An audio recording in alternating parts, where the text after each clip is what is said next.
John Bruni's just arrived. And they're talking about the birthday party. The birthday party, Trump's pool, that magnificent pool, which is about the size of the Chrysler Building, maybe the Empire State Building. Yeah. When he came up with those crazy graphics, I mean, it's not a swimming pool, it's a reflecting pool. And it is not a building, so you can't put a building next to a reflecting pool. I mean, maybe you can, I don't know. I mean, these days, everything that can possibly be out there goes, yeah? Well, I didn't see the shenanigans. What did the fight in the cage, what did that look like? Well, the UFC 250, it was full of lethality. It was full of people smashing the snot out of each other. Yeah. It was full of the smell of that acrid jockstrap in the White House as they were preparing and, doing their training inside some of the most hallowed political spaces in the United States. What did I think of that? I thought, is he Emperor Commodus of the Roman Empire? Is this because this is how he would have celebrated his birthday, right? Yeah. So this is very Roman imperial, very little 21st century American. But anyway, make everything old new again is what I say. Did you see one of the political cartoonists did a beautiful illustration of Trump leaning over the end of that pool, looking at his own reflection, saying... With Ronald McDonald as the reflection. Loved it. You're gorgeous, he says. Yes, loved it. Yes. 80th birthday, okay. I said, I think, on the podcast from the garage that he was probably trying to get eventually an honorary knighthood from the King of England. He'd love that. But I forgot he can get an OBE. Well, he can. Over bloody 80. Over bloody 80. Yes, indeed he can. But, Jeremy, it's not a good look when I just get an over bloody 80. I want a prize. I want a medal. I don't want a medal. I want a statue. Come on, give me a break. Oh, God. So he's got... I've got an American friend of mine, love him to death, Anyway, he was telling me about what's happened in the U.S. national park system, right? So they've made it so very difficult for foreigners to come into the United States, whether they're, immigrants or tourists. But what they've done is now they've slapped Trump's picture on the recreation and forestry pass that you need to buy to go into a park. So there is no escaping the great man, you see. You go to Washington, D.C., you've got all these Saddam Hussein-style posters all over the place, showing the orange one at his magnificence. Then, you've got your passport with his ugly mug on your, your passport. Then you've got all the...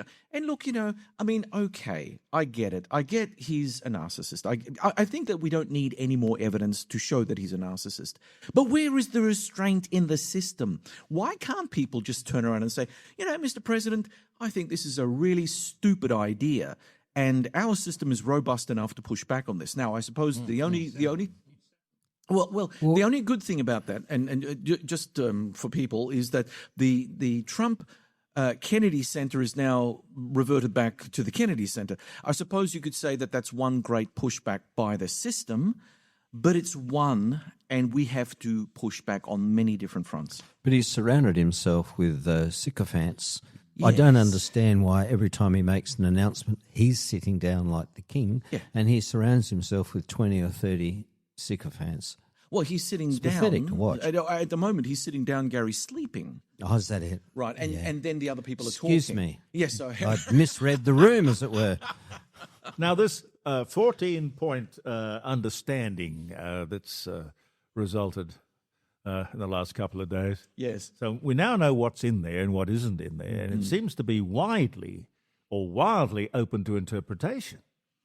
Wildly open to interpretation, because it's not written with any sense of guarantee between countries that have any basis of trust. Everything that we see at the moment, firstly, it's not a peace agreement. It's not a peace arrangement. It's not a piece of anything. Well, it is a piece of something, but I won't say it on air. But the one, Shite. Yeah. Well said, Gary. But there is one thing that it is. It's a temporary ceasefire that they've put together. Now, a ceasefire means the cessation of all hostilities for now. Yeah. But the problem with the document, the 14-point document, is that there is no way for the parties to move forward. And then, oh, by the way, there's Israel. And, Benjamin Netanyahu, he's marching to his own beat because he truly does believe that Israel has a major national security problem along Israel's northern border.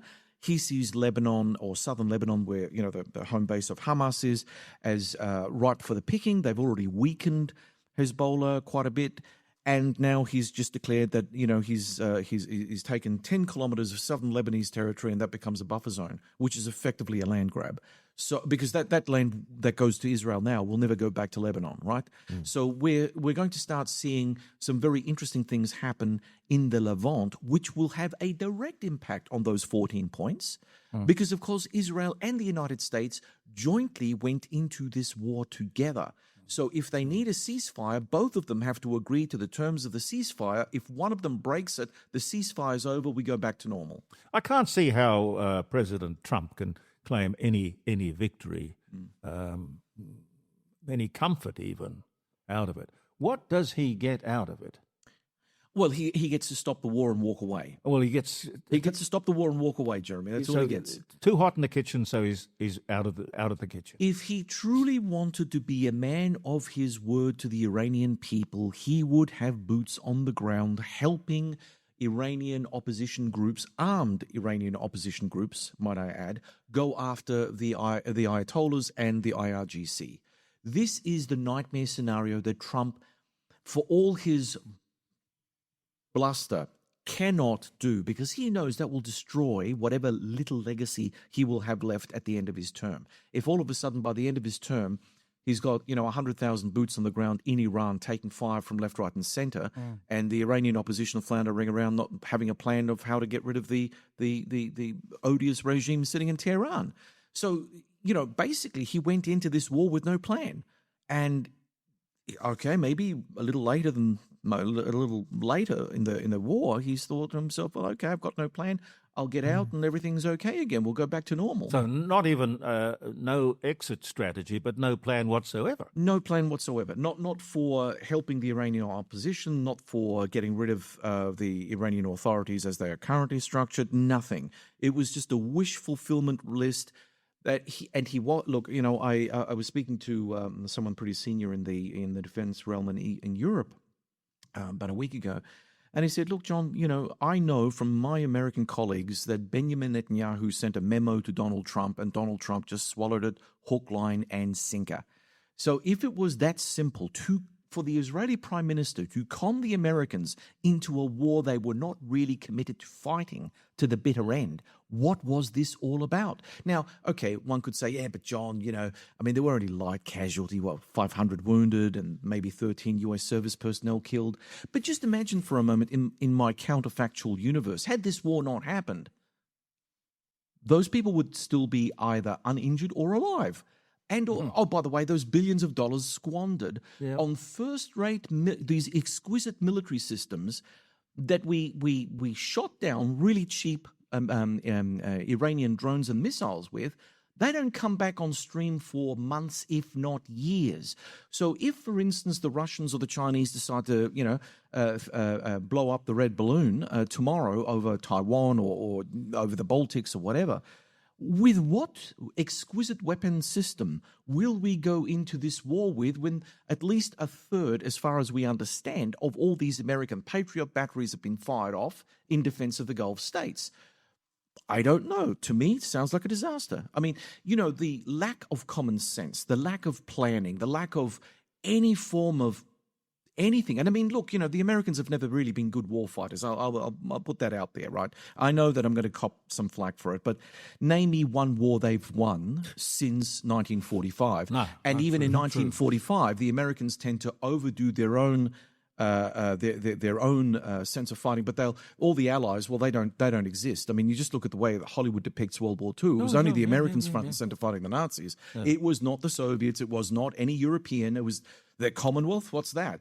Britain. Royal Australia, Royal Air Force. What the hell was that? Battle of Britain? Oh no, the Americans won that too. And if you see Trump and the way that he has denigrated the old veteran community, especially the old World War II veteran community, whether it be in America or over the other side of the pond in Europe, then you can honestly say he has no concept, and he's fed into this Hollywood-esque rubbish mythologizing of American military might. And again, the last couple of wars, dare we mention Afghanistan? Dare we mention Iraq? Dare we mention Vietnam? No. Dare we mention everything barring the two great notable successes in the 1980s? Grenada, a tiny, tiny rock in the Caribbean, plus, oh, by the way, what was the other one? Panama, right? A military giant. They won those quite convincingly, by the way, but the rest of them were not convincing victories. So American military power, it's a Hollywood myth in many ways, and the Americans only fought when the Europeans, both in World War I and World War II, were completely and utterly exhausted. Then they came in toward the end. I am sorry to have to say this, but pick up a history book and read your history. They did achieve something. The idea that you can weaponize geography is so clever. You know, rockets and tanks and aeroplanes, they all cost money. Yep. But you can absolutely stuff up not only your enemy, but you can stuff up the entire world by just closing that. I wonder why it never occurred to them before. Oh, no. Let me hold you back up on that. I've worked in the Middle East. I worked in strategy in the Middle East. I worked for the Crown Prince of Abu Dhabi in his private think tank. We gamed all of this stuff out. One of the reasons why no one really wanted to poke the Iranian bear was because we knew that their only nuclear option was closing down shipping out of the Gulf. Yeah. By seizing the Strait of Hormuz, maybe occupying it with IRGC forces, or at least disrupting it to a great degree. So while we may not have actually worked out how stupid an American administration could stumble into this thing, because I know for a fact that America, in the Pentagon, in some little closet somewhere, there have been piles of plans that they also knew that this was the likely outcome of kicking the Iranians. That the Iranians, they don't have to think smart. You know, we sit back and we look at the Americans and think, oh, well, they're so rich, so therefore they're so clever. And the Iranians are so poor and they're so brutal. But, you know, the Iranians operate by street cunning or street smarts, right? So they thought to themselves, okay, look, we can't best the Americans. They've got the technology. You know, the ramshackle armed forces that they have, and they have an armed force that was separate from the IRGC, the very armed force that Donald Trump keeps on saying, oh, you know, we've destroyed the Navy. The Navy's in the bottom of the Gulf. We've destroyed the Air Force. No one tells the public that much of that stuff was antiquated, and the Iranians wouldn't have been able to do too much with that anyway. Their war fighting wasn't about taking the Americans on, you know, head on head. It was asymmetric. David versus Goliath. Okay, I've got nothing. How can I match Goliath? Oh, you know what? I'll start lobbing missiles at the Gulf states. Oh, you know what? I'll actually, mine the Persian Gulf. Oh, these are things that a third world country can get away with and sustain that level of operations and disrupt everything that we know and love, namely the international economy. Fascinating. And there's a reconstruction fund of some $300 million. $300 million. $300 million. And he says that he's not going to put a penny. That's no right. American money. So where is the money going to come from? Well, you know, I think it's a bit of a con. I mean, this is a con. And again, I don't know how long the ceasefire is going to hold when the Iranians call Trump out on a lot of this stuff. Shite that he's put out for people to consider, especially the Iranians. Because unless the Gulf countries, and the Gulf countries, especially the UAE, because they've been hit so heavily by the Iranians, they've already promised or given some billions to Iran for them to stop hitting them, right? Mm-hmm. And, I mean, unless now all the Gulf states, including Saudi Arabia, then decide, well, okay, to pacify and mollify the Iranians, what we're going to do is we're going to cut them a check of $300 billion, and maybe Donald Trump will have his ugly face stamped on the document, and then we can send it off to the Iranians and everything's going to be sweet. That's wishful thinking, Jeremy. Let me tell you, from living in the Middle East, the Gulf Arabs do not like the Iranians. I don't even think that they respect them all that much. They do see them as their number one threat, right? Like the Europeans see Russia. Well, you know, the Sunni Arabs see the Shiite Iranians in the same kind of manner. Yeah. And anything that they do that weakens them, including handing over $300 million, $1 billion of their money, their oil money, rather than reserving it for their own people, is also a problem for them. Let it not be said, right? So, and also, you've got no guarantee that that money will be spent on reconstruction. They might buy themselves another navy. Well, I mean, why would they? I mean, they would flesh out the IRGC for sure and replenish their stocks of drones and ballistic missiles, because they seem to work pretty good. Yeah, AK-47s. Yeah, AK-47, simple, right? Simple. You don't go and fight the giant when you don't have the capacity to fight the giant head to head. You kick him in the nuts. Yeah. And then run. And all right. And especially a giant as stupid as the one that Donald Trump heads up, right? Because, it's just... When did Persia become Iran? Oh, wow, that's a good question. Why Persia is a much nicer name. Yes, but the Iranians themselves wanted to change it, and I can't recall the reason. I'd need to consult ChatGPT for that one. I only looked that up only recently, about 3-4 weeks ago. It came across my feed, and I thought, someone's going to ask me that question. I better remember it. And of course, now you've asked me, I don't remember. But it was a relatively recent change. I do know that. Yep, 1935. Yep. So, and there was a pushback because, of course, Persia had all these.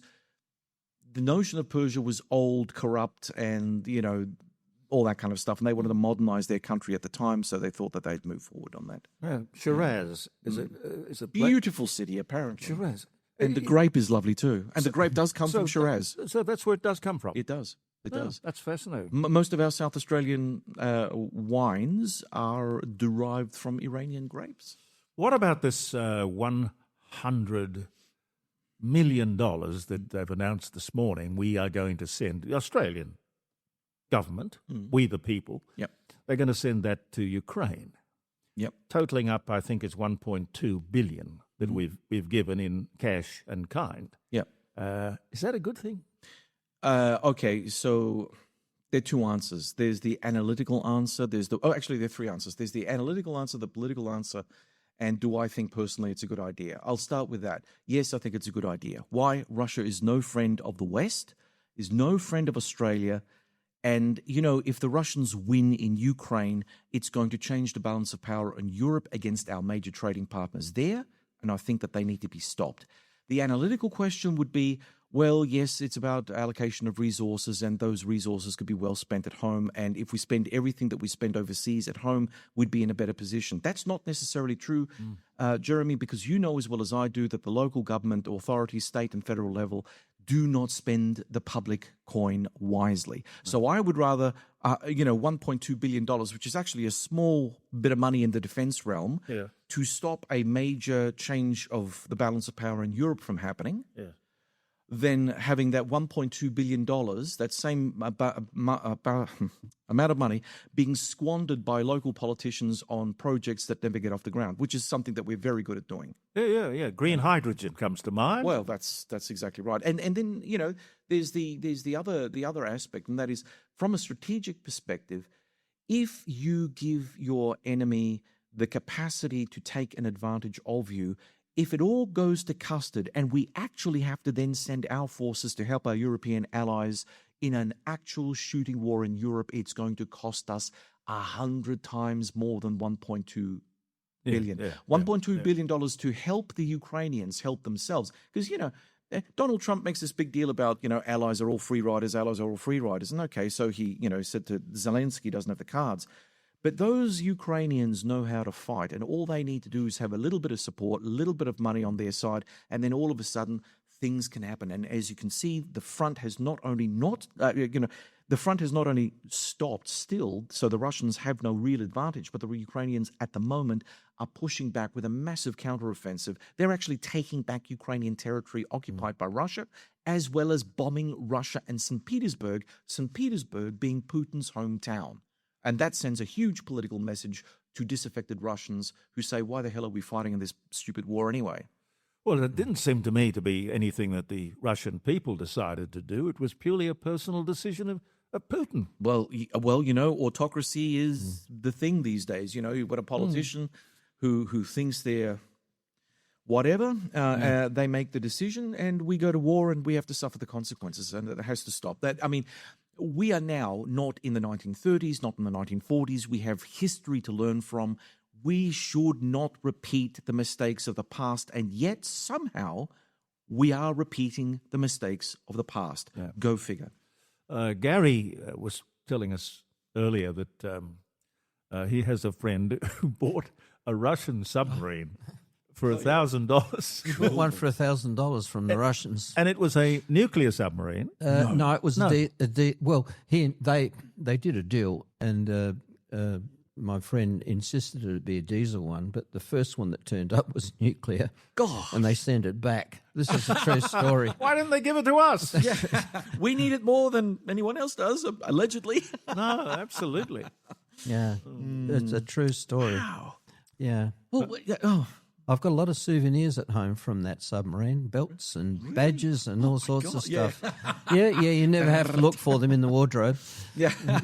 It's like uranium glass. Yeah, oh my Lord. So how did that oligarch thing happen in Russia where after the collapse of the Soviet Union, a lot of people got rich very quickly by doing all sorts of strange deals with things they didn't even own? Yep. They just sort of came into possession of. How?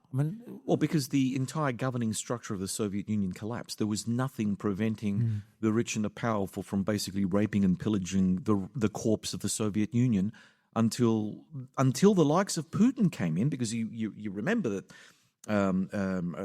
the tail end of the Soviet Union, they got rid of Gorbachev, and then Boris Yeltsin, the drunk, took over. Yeah. And he was completely and utterly useless. It was a bit of fun, though. Well, yes, it was a bit of fun. But, if you were a Russian or anyone in the former Soviet Union at that time, you would have wanted to slit that guy's throat, quite badly, because... As opposed to Putin, who's universally loved. Oh well. That's what he said. Well, actually, this is the strange history of the transition between the Soviet Union and modern Russia under Putin. The early years of Putin we tend to forget, because now we know what Putin ended up being: a real grade A war criminal, horrible individual. But we were blind to it initially, because once Yeltsin, the drunk, went out of power, then we had the cool hand Luke of Vladimir Putin, who was at that time a young former KGB officer who had spent a lot of his career in East Germany. He was sophisticated. He was young. I don't know whether you could say he's good looking. He was always a bit of an ugly guy, but he had all the things necessary for Russians to then think, we went through this huge period of chaos from the Soviet Union's collapse to now, and now we've got someone that's going to give to the Russian people and stabilize the system. And to be fair, and I say this with gritted teeth, the early part of Putin's career, if you were in post-Soviet Russia, wasn't too bad, because he managed to restrain the greed of the oligarchs. He managed to tamp down public expectations of all sorts of weird political confections that were happening in Moscow at the time. You had the communists wanting to make a comeback. You had all sorts of ultranationalists who were, thumping the drum and the Duma, and they were all dangerous for Russia and the Russian people. And Putin kept his nerve and kept everything together. Then somehow, over a period of time, come 2014, he snatched Crimea, and then we started to see the other side of Vladimir Putin, the side that we could not really readily forgive. And then come 2022, he then revealed himself for what he was. And he's there for life. He doesn't seem to want to have elections every, 3 years, 5 years? I think 5 years in Russia's case. But no, I don't think he wants to have elections. I think he's probably going to be there until he dies or someone takes him out. And I don't mean take him out to dinner. No. So I think that there's going to be a time where Putin will naturally, well, it's like with Trump, how much can... It's really weird. I saw a picture of Donald Trump the other day. I think he was in Paris with Macron, and he was sitting at the big table, and you could see the animated Europeans. And then you saw the picture of Donald Trump, and I don't know. Maybe it's my eyes. Maybe I'm starting to lose my vision or something. We were talking about it this morning. Yeah. He looked like he's a man fading away. He just looked like he was on his own, wasn't he? Well, it wasn't even that. He physically doesn't have the capacity to... people were walking away from him on the stage, absolutely. But there was a shot of him sitting at the table where he looked like a blur rather than an individual. And I found that really odd. Now, I think that might be, my own stigmatism, my own biases, whatever. But I just thought it was a very odd observation to have of a picture of someone who keeps on thumping his own chest to say he's the greatest of all time. I think he's bored with the whole thing. I think he's bored with right. the Ukraine Yep, and other matters as well. Yep. I just think he wants to go home and play golf, which is fair enough. Well, but then he should never have gone into his second term at all, if that was the case. Well, his first term was bad enough, Gary. His second term has been an abject disaster for the United States. No, correct. And there's no coming back. See, this is the thing that people don't understand. We all want to live in hope, and we all want the best for our American buddies. But let me tell you, the things that Trump has done to disrupt American society now cannot be undone. It takes many years to build a society as complex as the American society, with all the checks and the balances and the this and the that. And they don't work perfectly, but they work generally enough for people to feel comfortable and relaxed in. And when those things start unfolding, they don't come back. They just don't, because then all of a sudden your system has changed. You can't change it back to where it was. Have you got your eye on Albania at the moment? Oh, apparently that's the that's Kushners place. Yep.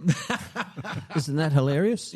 Yeah. Oh, we went on a holiday. That's a nice little spot. We'll Apparently, take that over. I saw one of those geopolitical commentators speaking from the balcony of an Albanian hotel overlooking the Mediterranean, and I thought, shit, that's Albania. I thought it was a third world Donald Trump hole country. Well, they started 2 world wars, didn't they?